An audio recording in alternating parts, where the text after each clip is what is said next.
Welcome to the Next Level Casino Careers Show, a series highlighting industry tips and insights from the best minds in the casino and hospitality industry. Enjoy the show.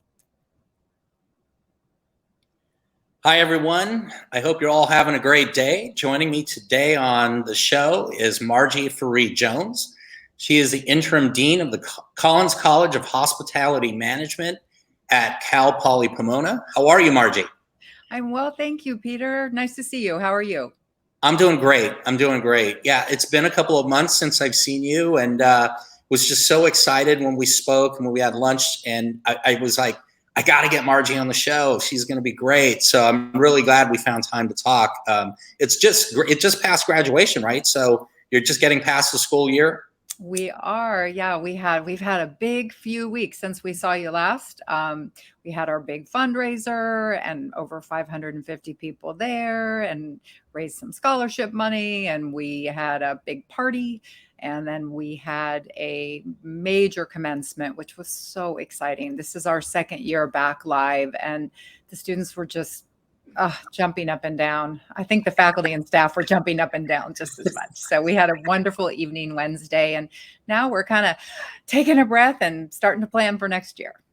I love it. It's such an exciting time of the year right now with graduation and stuff like that. And as people embark into whatever is next in their careers, I hope that they are able to find what's fulfilling for them and what really resonates in a topic that's passionate for who they are. And I hope it all matches up.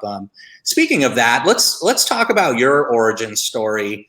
What does that look like? Where did you come from? How did you get here? Well, I like to say it was a more obvious path than, when I look back, it makes a lot more sense than it did kind of coming forward. But, I come from a medical family. So my mom's a doctor, my dad's a doctor, my grandfather was a doctor. It was the family business. But, I grew up very close to a steakhouse and started working there when I was 15. And it was a family owned business, and it was very well organized, and they had such pride, and they loved what they did, and it had, great family hours. So my dad was cool with it because they closed at 9. And I learned a lot about teamwork. And I also learned a lot about other people and kind of how they live. So it was this window that was really exciting to me right from the beginning. And then, I went to college, and liberal arts education was part of the package. You needed to understand the world. It was the big gift, read great books and learn how to critically think and do those kinds of things. But I kept staying in the business. So I worked for a balloon company, and I worked for Hyatt Hotels and public relations. And I really loved the people, and I loved the business, and I loved making people happy. And I think, while my parents solved people's medical problems, I came home every day kind of changing someone's life in a little but really important way just by remembering their name or remembering their birthday. And it really just made me happy, and it made them happy. And so it was very fulfilling. I will say kind of getting where I am was a little bit more of a jump, and kind of what I would call fortuitous coincidences. So I was planning to go to business school right out of my economics degree, and my best friend, who was from Rochester, New York, invited me to a family reunion where I met her stepsister, who worked at the Stanhope in New York City in catering, and she was going to the Cornell Hotel School for her master's. And it was just a serendipitous moment. The application was due just a couple weeks later. I already had kind of everything I needed. And I took a chance, and I called my dad and said, "Hey, I want to apply to the hotel school. I really feel like it's kind of the perfect blend of business and happiness that I'm looking for." And he said, "Go for it. Well, let's see what happens." And so I did end up going there. And it really kind of solidified that I had found my place. And then from there, I had, a really great opportunity or two right out of school, even during school, to meet leaders and, there were just opportunities in school that I think helped me understand my waiting background, my service background was leading me up to a career that offered a lot of professional growth. And I think that was something that at the steakhouse, they were always happy to want to sell me the business, but I felt like, well, I didn't know the business. I couldn't really buy it. And then in hotel school, I understood kind of, oh, this is how the business works. And I felt like those two things kind of came together for me. So after Cornell, did you go straight into academics, or did you go out, and was that during your time where you went to Hyatt and did PR, or what? How did that fit in? How did the work experience fit in post graduation after Cornell? So first of all, I should say that I applied to Cornell as a third year, early fourth year student, and they required a year's worth of work experience. So I had worked actually in public relations for a neighbor. So I was able to get my way into the Hyatt through a public relations internship. And then once I was accepted to Cornell, when I got there, I got to sit in the resident manager suite and I saw the GM often and kind of talked my way into, oh, I'd love to sit with the trainees. So I got a chance to kind of see some of the trainees work. There were a lot of students from Purdue in particular. And I worked front desk and housekeeping. And I learned that while I'm not a good personal housekeeper, I loved the teamwork of housekeeping. And that was really kind of a great opportunity. And I learned a lot about sales. And I worked in a bar the whole time as well. So I, was collecting gratuities to support myself in graduate school. But right out of Cornell, I actually came to California for a little bit following a boyfriend. And, it was a tough economy. And I think tough economies kind of give people the jitters about our business. But one of the things that I learned was that the network was really strong from my degree program. And so I ended up taking a job in Chicago in incentive marketing. So my public relations really helped me and my operational background. And I got to work with the man who created the United Airlines frequent guest program. He was my mentor as I created a frequent guest program for a real estate investment trust called VMS Realty. So I worked there, and it was, one of those moments where you knew frequent guests was going to be a big deal. And to have someone of that caliber be your mentor was like, wow, doors, doors, doors, doors, doors.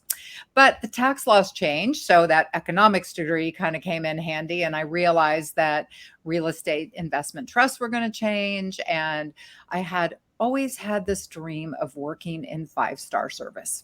So my personal life and my professional life, I guess I would say, conveniently collided. I moved back to Southern California, where I married actually one of my classmates from Cornell, who was a native Southern Californian. And I worked for Four Seasons Hotels in Newport Beach. And I worked in food and beverage there. And I really, I learned so very much. I learned what that five-star experience looked like. I was really good at the business hotel of Hyatt. I worked in downtown Indianapolis in a big rising tower with a bank attached to it. And the Colts came to Indianapolis that year. So, there was a lot of celebrity opportunity and everything that really just grew. When I came to Four Seasons, I got to work with, rock bands. The Grateful Dead stayed there. Michael Jackson was there. So it was, I'm dating myself for sure. But, it was kind of a big dream to get to take care of people in a way that you were taught the rules, you understood how it worked, and at the same time, you could be exposed to all kinds of different segments of the business, through your guests and what they needed, and you learned a lot about that along the way. Then I did come to academics, and I think it was because I had that work experience. The classroom was exciting for me.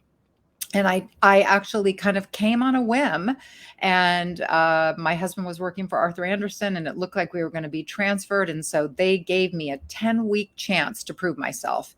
But I walked onto this campus. We had one building. It was built with private money, and there was a restaurant in it, and the students were going to operate it. And our grand opening involved a lot of LA celebrity chefs. So again, that kind of background I had in Four Seasons helped me because I knew how to kind of cater to that group.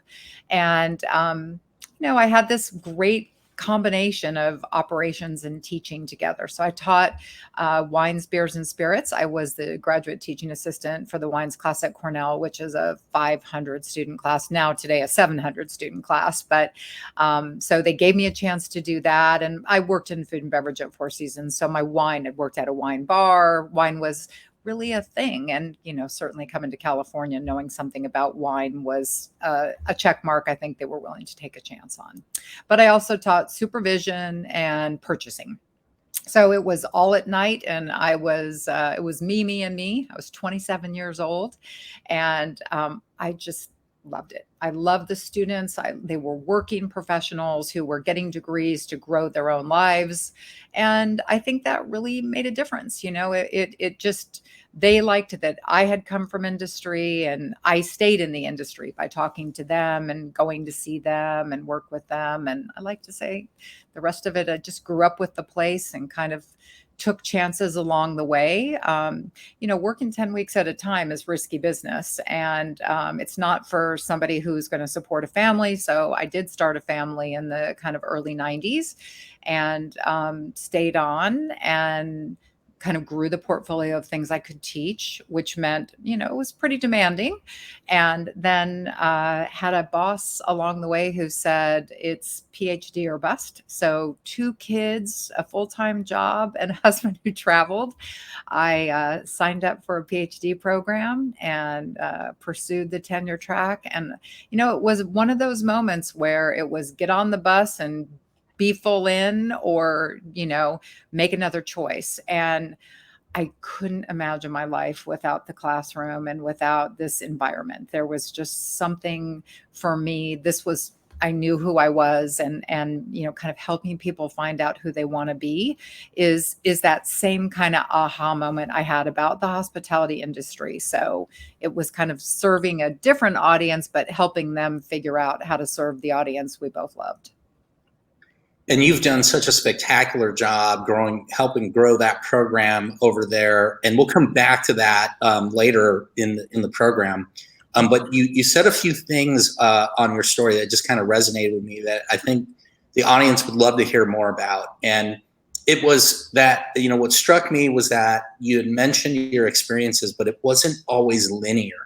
You were in steakhouses, but then you did PR, and I had no idea you were doing REITs for a while, and you got into that. And then you did frequent flyer programs with, you start piecing this all together. And for people out there, I think oftentimes, especially when I get individuals early in their career, I think they come to me for career advice, and sometimes they come to me with like, what's the next step? And I try to tell them, you got to keep your mind open for opportunities, explore it, and then you'll find your groove. Is that sort of what you did, or sort of walk us through that kind of mindset that you had that allowed you to try these different things and become very successful in them, but then shift when other opportunities present itself? So, that's an interesting observation on your part. So I would say that a couple of things about that experience. So the steakhouse was fun money and money to travel or do those kinds of things. And really, I grew up in a house, in spite of the fact that they were doctors, they really wanted to raise responsible citizens. And so their idea was that we needed to understand a lot more about the world early on. So it was really at their impetus that we all worked, and we did have to have a job that was in a certain radius and things. But the steakhouse, I think what my uncle owned his own business. He owned the Dollar Theaters, and so I was always drawn to that kind of what is it that makes somebody want to run their own business. So that entrepreneurship was something I was chasing, whether I understood it or not. And in this industry, there a lot of people are very successful entrepreneurs because, as you say, they're creative and they're willing to evolve and change. But I think that what I noticed I was missing in that portfolio that drew me to Hyatt in particular was I wanted to understand the corporate environment, and I knew that I needed that. And I I felt that, growing up in Indianapolis, Hyatt was the first time where as an employee, you got a chance to have hotel rooms other places. So I really got to understand that this business had all these other pieces. The people who were selling to Porsche and selling to the Ursays who were bringing the Colts. And so that piece kind of then, wow, I know how to sell a piece of pie, but I don't know how to sell a big piece of business. So that really resonated with me. And then the public relations piece, I always liked it. I mean, I was the 8th grade president. I loved to have the party. I was on the prom, committee. And so I think you can start to see who you are when you really start to pick even what you're volunteering for in life. And I think that kind of led to some opportunities. About the REIT. Cornellians are known to be people who work in real estate and work in investment and things of that nature. And there were several of my classmates who worked for VMS, and they've all gone on to be very successful financial people. I knew about myself that I'm strong with numbers, but I didn't want to do that all day long. And so I was very fortunate to be kind of brought in because everybody understood, I understood what they were doing, but that I was a good support person. And so what I was taxed with was VMS at the time owned 59 properties. So they owned, the Westin Kauai, the Maui Kauai, the Westin Maui, and, a lot of Holiday Inns and some famous hotels in Boca Raton. And so they had this kind of mixed up portfolio that they wanted to let their shareholders, they wanted to drive business to it. And so the frequent guest program was for their shareholders. And so, I did have to understand the business, but I also had to use my communication skills and everything, the world's largest office party and things like that. And then, with the REIT business changing, we all kind of went out in the world. And I think for me, because they had some iconic properties, I knew that there was some unfinished business for me in 5-star.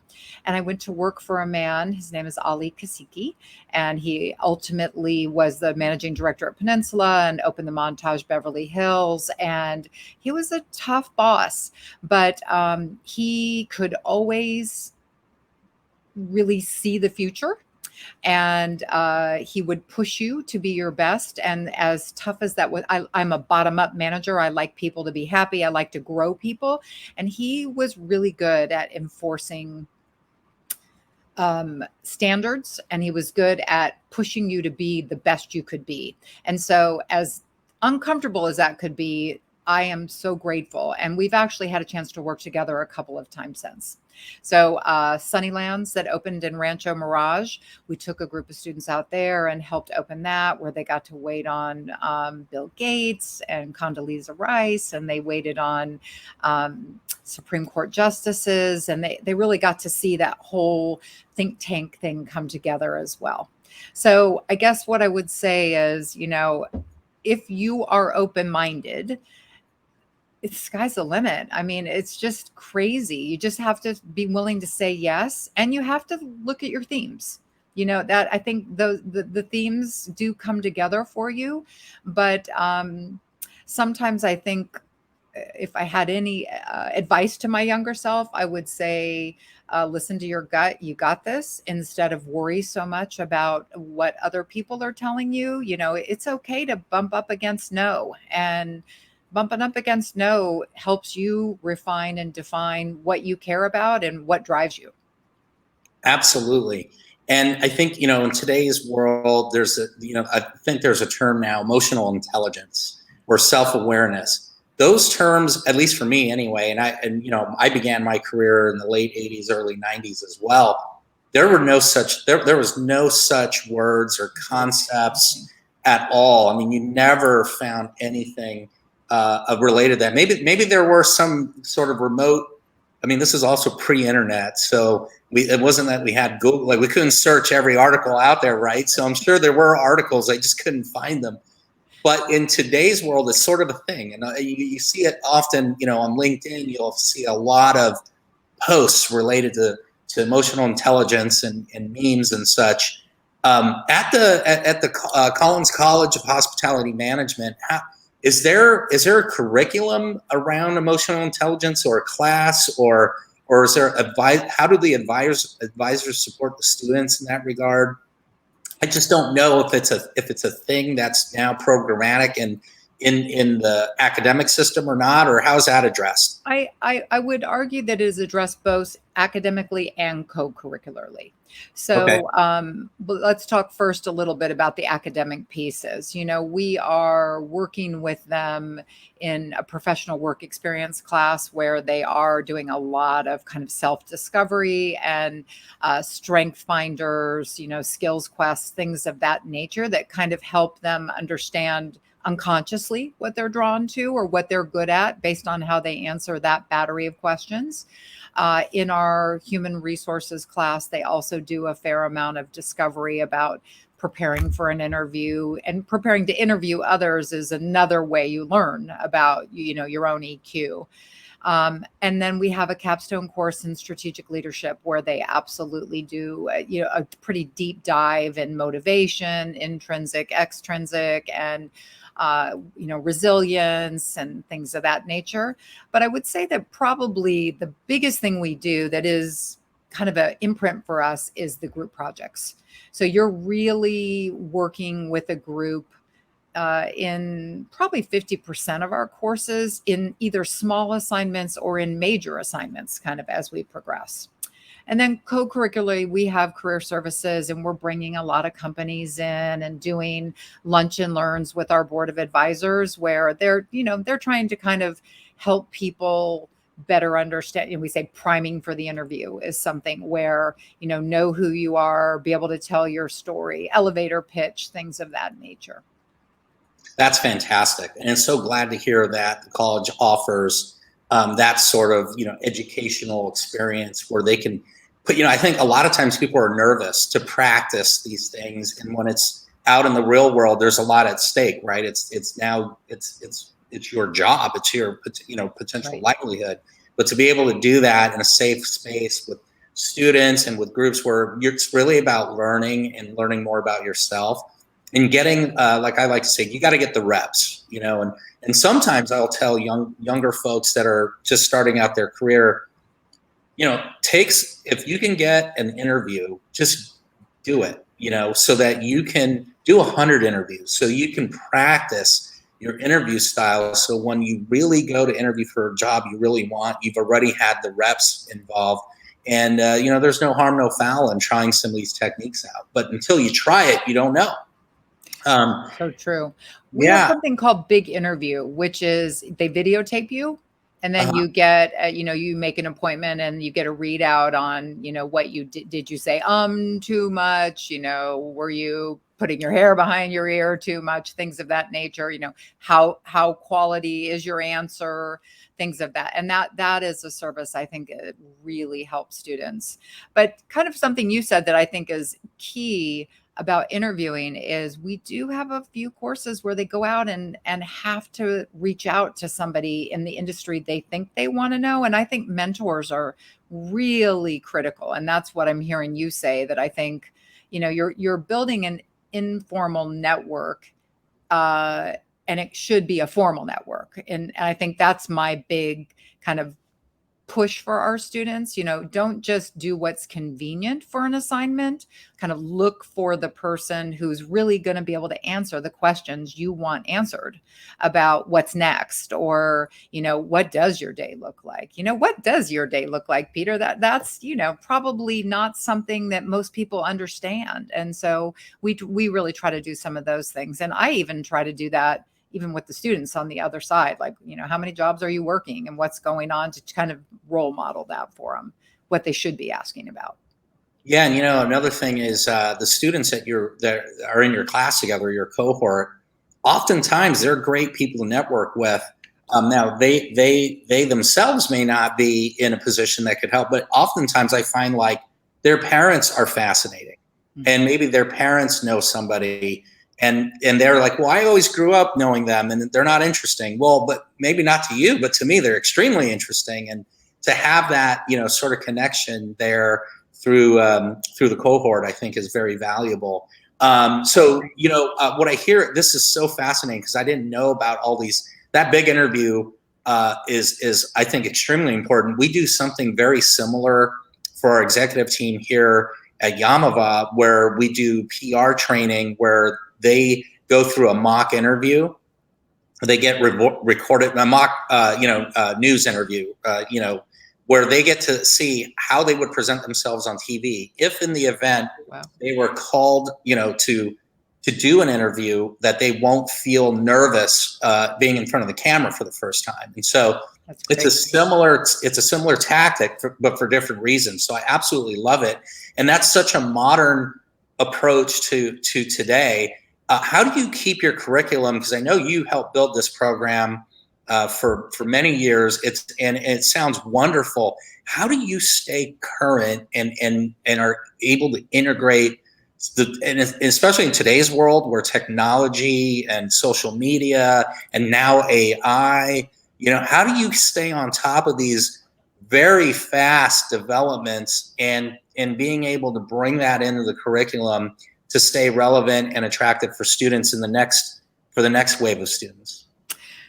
So, I mean, I am a big believer that you need to have, you need to be checking several professional newsletters every day, and you need to be reading a couple of newspapers, or at least taking in the news, however you take in the news, because it is moving so fast.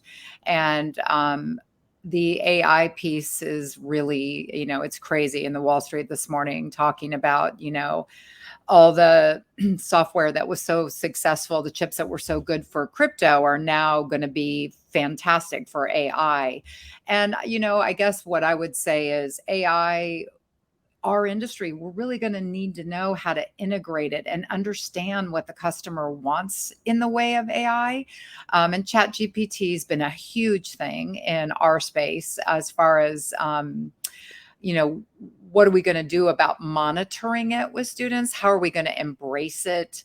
That kind of thing. And I think that is a tension that we're going to have to sort out. What we don't want to, and we had a meeting where we talked about, like, oh dear, how will we make sure they didn't turn it in, with the Chat GPT, and kind of had to ask ourselves, like, what are we really asking them to learn?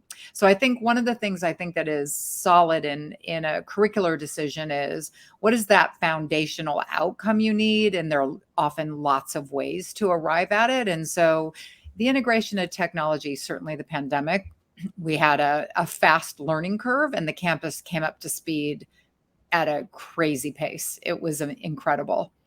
I think that one of the things we're seeing in higher ed and just in general, people are nomads now, and they don't want to be in one space. And so kind of finding a way to, and I'm sure you're seeing this in your own lives too, the bleisure thing, the person who is coming to your 5-star hotel for business on Thursday night and hanging on Friday because now they're going to transition.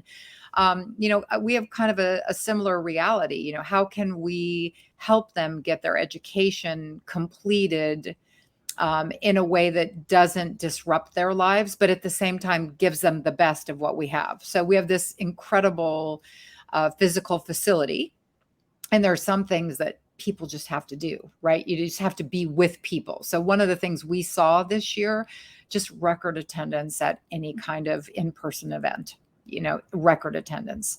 And, the wines, beers, and spirits class I taught, we have a culminating dinner, and it's wine and food in a business setting. So the students are from all different majors, and they're having to learn, what's the right fork, knife, and spoon. And I just don't see that breaking bread going away. In fact, I think that, social media has made culinary adventures and, outdoor hospitality, just all that more exciting to people.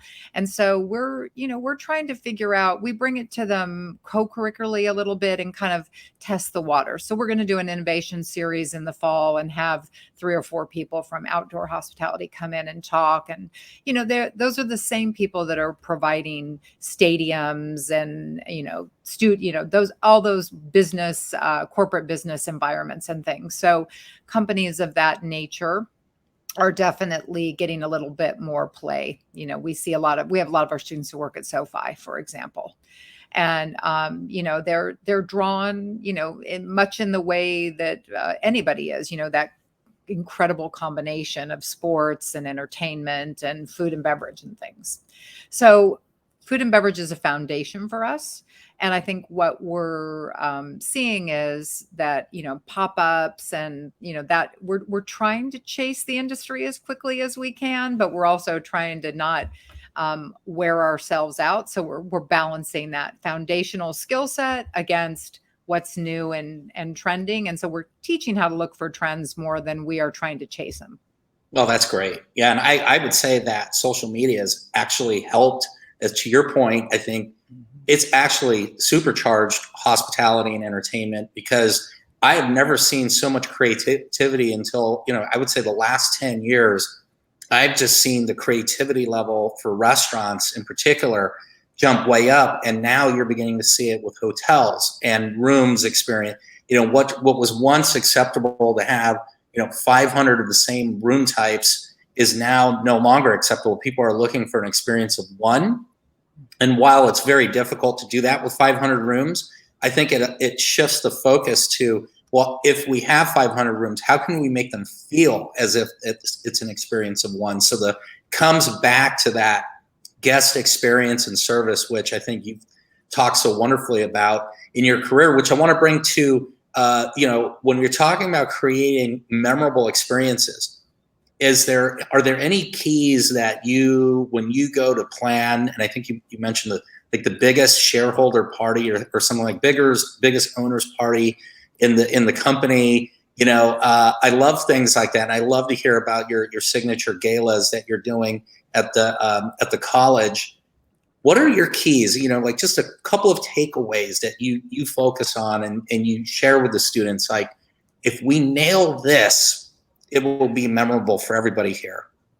So I would argue, so first of all, at commencement this week, we had an incredible speaker, Javier Cano, who is the GM of the JW Marriott LA Live, Los Angeles LA Live, and the Ritz-Carlton. And he said a couple of things that really resonated with me. And the first one is, you have 2 ears and 1 mouth. So listen, listen, listen.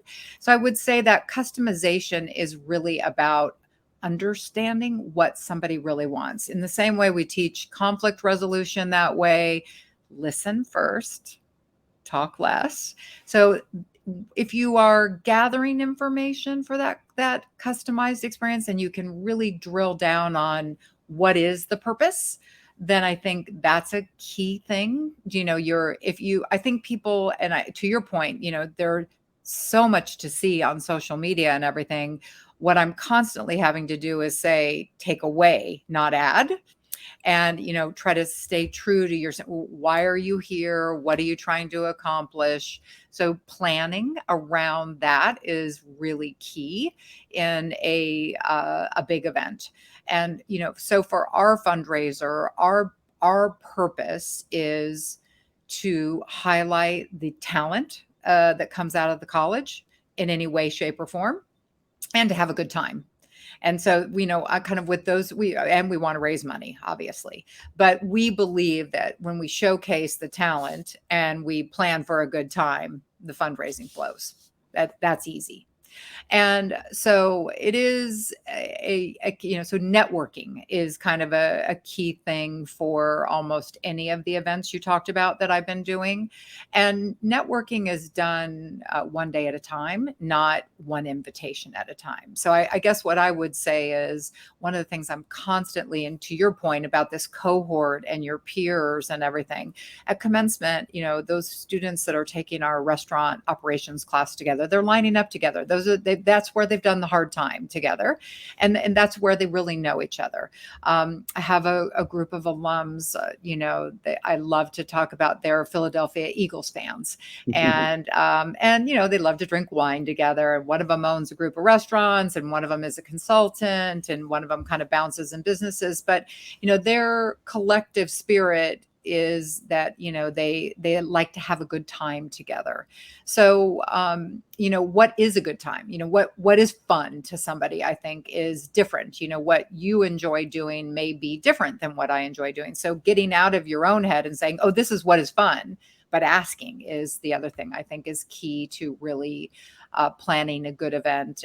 And I do say, I can't emphasize enough, like, what's the goal? And you're right, everybody wants a customized experience now, and in some ways they're a lot easier to produce. And I think but I do think there are some uh, the signature cocktail, for example, and that's a small example, but that's just a simple way. If you just keep track of, all the customer relations management systems that we teach our students with, or you're using in your business every day, if you're using them, it's pretty easy to figure out what Peter Arceo wants to drink at 5 o'clock on Friday, right? I mean, because if you've had the conversation about where you eat and what you do, it's again back to that listening and just taking advantage of what somebody's already told you about themselves. I love it. I love it. And you've capped it off by just really like talking about how to make people happy and just leave there with a smile, right? I mean, that's absolutely like the goal. So with that, let's kind of shift gears a little bit. I mean, we've talked about how you have been very successful and passionate and about helping others. But what about you? How do you balance your life and sort of what are your passions outside of work? Everyone talks again, this term work-life balance did not exist when I was starting out in my career. I agree. It absolutely didn't exist at all. But today it's a hot topic, and it's a hot topic across different industries, not just ours. So in your world, how do you balance your life, and what are your passions outside of the workplace? Okay. Wow. That's a loaded question, but well, I guess let me start with kind of what's outside of my life. So, I have 2 sons, and I'm a family person. I love I have loved raising my kids, and being a professor gave me a little bit more control of my time. And it's probably one of the reasons I stayed in the classroom so long, is that I had this ability to kind of provide structure to my family in some way, but also I still taught at night and did some things like that just based on what I was teaching and things. But passion wise, wine is certainly something. It's a hobby, and I love food. And so kind of when I was getting my PhD, I really needed some of my local friends to help me keep track of my middle schoolers and my high school kids when I was so busy. And I made this pack of friends. We call ourselves 8th grade moms.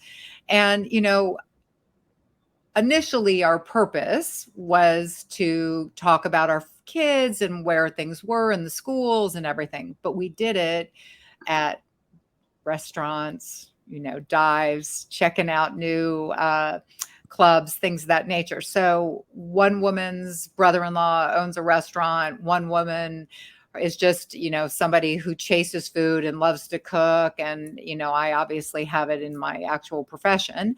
And we have now, our children are 28. So we've been together, 18 years, just checking things out. Sometimes we're eating tacos at a truck, and sometimes we're in a high-end restaurant. So, food is a passion. And I know it's shouldn't be an avocation, but it is an avocation, and one that I really share with. I also really think that volunteering in your community is important. And so I've always tried to do that. And again, using my family to kind of lead that directionally in many ways when they were young. So we did a lot of work at Union Station in Pasadena, feeding the homeless, and, kind of working on things like that. And again, that nonprofit opportunity, you really you can lend your skills, and at the same time, that's a feel good thing too. My husband loves classical music, so you'll see me often at the Bowl and downtown at the Disney Concert Hall. And I have to say, 30 years in, I've learned to like it myself, and just appreciate the incredible dedication a professional musician has and everything. So I think those are the things. Work-life balance. I guess I would go all the way back to, remember, my parents are doctors. And so, there's a calling. And I think that what they allowed me to do, I mean, imagine, I thought I was supposed to be a doctor, right? It was just the family business, as I told you. And it was really fascinating to watch my parents just unpack for me, well, this is what you love. And as long as you love it, it'll be great. Because I think they just instilled in us very early that you should live a life that is fulfilling. And so, I agree with you. Like, I was a trainee at a time where everybody came into the management meetings and said, oh, I worked 80 hours, didn't have any time off. There was a lot of bragging around that. And now there is, that would be ridiculous. People would wonder what was wrong with you. And I do think that wasn't particularly healthy, but I think that I just try to not be rigid in my hours. I try to be kind of goal-oriented, project-based. And so, when I have to put in a lot of hours, I recognize that I just need to kind of pack up a lot of different things, kind of parcel your life as it comes, choose to work hard for a while. Remember, as I started the conversation with you today, commencement's over. We're in the planning mode. We're in the kind of reset mode. And so, I am encouraging everybody here to kind of reset and organize, because we have been pedal to the metal for several weeks now, actually. Wow, thank you for sharing that, and your passion for wine. I know you have I had the opportunity to see your awesome wine library. Yeah, the wine library. I was going to call it the wine cave, but I was corrected. It was the wine library at the college. That was very impressive. Thank you. So I'm going to ask the $1 million question. I think all the listeners want to hear. What are your 3 favorite wines? What are your go-to? Right? Oh, okay. Well, there's got to be a top 3, right? Well, I would say, for me, what I love about wine is the history and the story of the people and the culture. So, my favorite wine is really about favorite memories or places. So I love Italian wine. I love different Italian wines for different reasons, but certainly I think Brunello is always going to be in the pick, because it's a great food wine and just kind of easy. And I will say that the Sangiovese grape is just kind of, I love Italy, and so it's easy to kind of manage. I certainly wouldn't turn down Barolo, and I think that that is a great food wine and a whole different kind of cultural experience as well. Champagne, I think that's morning, noon, and night. And, I call it the great 3 meals. When in doubt, champagne goes with everything. But I really think, sparkling wine is kind of, Americans tend to keep it in the special occasion category. And I'm loving what Prosecco and the kind of sparkles out of Northern California and everything have done that are at a better price point. I'm loving what they have done for people to really enjoy it. And I really like, I guess what I would say is, growing up in the Midwest, California wine was not common. We had a lot of international wine, in particular French wine. And so I'm very partial to Bordeaux as well, just because that's kind of where I cut my teeth. And I'm a Bordeaux tutor. And, in 2019, I was there over the 4th of July, recertifying and everything. And so, I think Bordeaux, I really love the rosés coming out of Bordeaux right now. And I think that's a great summer wine. And in California, it's a great year-round wine. But I don't know, I think I have a favorite dozen. How's that? Sauvignon, Vouvray. I love the Loire. And I really love Northern California. I love But there's something in every wine region. And I think if you just hunt what they're proud of and what they're talking about, I really think place and beverage need to go together. That's kind of my thing. Or, what you're eating and how it's working together. And I know that is not what you wanted to hear, but it's truly the case. That was exactly what we wanted to hear, right? It's Margie, and it tells us all about your background and that. And I can't, I could spend hours talking to you about this. I'm just so fascinated because there's so many things I don't know about wine that just the club. little bit of sharing here. I just learned a lot, and I just love it. So we're getting ready to wrap up here, and we like to talk about leave people with this, which is 3 tips to take your career to the next level. Okay. 3 tips for our audience? Well, I think the listening to your gut is the first thing, and kind of knowing what the next level looks like for you. I think very often people chase titles instead of skill sets or dreams, or you really, that next level, kind of taking that 360 look at, what other people think you're good at, like hearing the good news, the bad news about what you like and don't like is key to the next level. I think the idea of taking risks is important. The next level, I think people in general tend to underestimate what the next level could be. I think the piece of advice that goes with that is there may be a intermediary step that you need to take. And again, that kind of goes back to that listening. And then I would say the third thing is do what you know well. It is really important to kind of keep track all the time of what you're collecting. And so I have always been I love people. I'm curious about them. Networking comes very easily to me. I keep track of people. And so part of my real success has just been that I'm curious, when are you finishing your degree, Peter? Those kinds of things come up to me, that's just the way it is. And so the third piece of advice I would give is really being intentional in networking, but networking with people you want to work with, people you just genuinely like, and people you admire. I think that's the way that a next level opportunity comes up, because you go out and you meet people. And so our board of advisors is, it was in a unfortunate situation that I became the interim dean, but the board of advisors has been part of my career. I've always taken the opportunity to talk with, Jim Collins, who the school's named for, and understand what a philanthropist does. How do you get to be a philanthropist? I'd like to be one. And, all the people who came through, you don't need to sit and have coffee with them, but there are ways to engage, and you should take those opportunities. You should go out to represent your company where you can at social opportunities. You're saying you're giving your people an opportunity to see what it's like on the newscast. I'm sure you're sending them to things as well. And next level opportunities come from taking opportunities that are presented to you and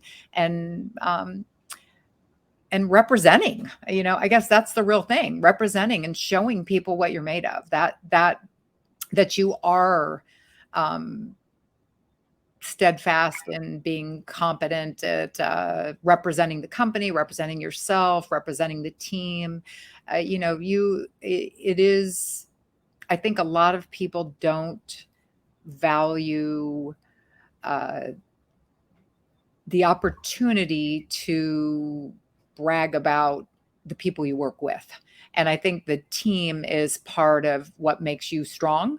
And that is an opportunity in a level where if you're using your team and their feedback and you're bragging about them and what they can do, you're demonstrating that you're ready for the next level. You have to clear your space so that somebody else can have it all the way along too. So kind of investing in others and not hoarding your skill set is critical to next level. So that's four. That's four, but I love it. And you know, one of the things that I saw when we had lunch was you engaging with the students, and you knew things about the students that you shared with me during lunch. And I was so impressed by that.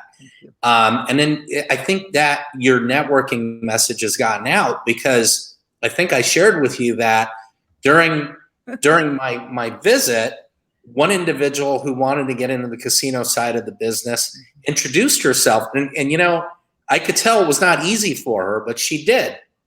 And I connected her with some folks over here, and I'm going to connect her with some others in Las Vegas that I know. And then the other one was the gentleman who reached out to me on LinkedIn, and he said, I saw you walking by, and I didn't get a chance because I was working. He was working in the kitchen. I couldn't break out of the kitchen, but I wanted to introduce myself. And what a wonderful person. And we just connected. And I said, you know, if there's anything I could do for you. He wasn't asking for anything. He just said, you know, I missed the opportunity to say hi, and I wanted to say hi. So your message is certainly getting to the students. And I will say this, I'm going to give a plug for you. For those interested, I mean, I've seen the school. It is legit. The Collins College of Hospitality Management at Cal Poly Pomona. And by the way, the campus is beautiful. It has some of the best views. You didn't talk about this, but it has some of the best views. I didn't even feel like I was in the middle of this sprawling metropolis in LA. It was very serene and beautiful. And what a great place to learn. All of the professors that I met during the lunch were amazing. And it's just a testament to the program that you've helped grow over the years. So I just want to thank you for joining us here today, Margie. And I'm sure our listeners are going to enjoy every moment of this particular session. Well, I hope anybody who wants to come and learn will come and see us. It's the Kellogg Family Ranch that this campus sits on, which is why it's so beautiful. We say you find us, you go past the cows, the sheep, the pigs, and you're there.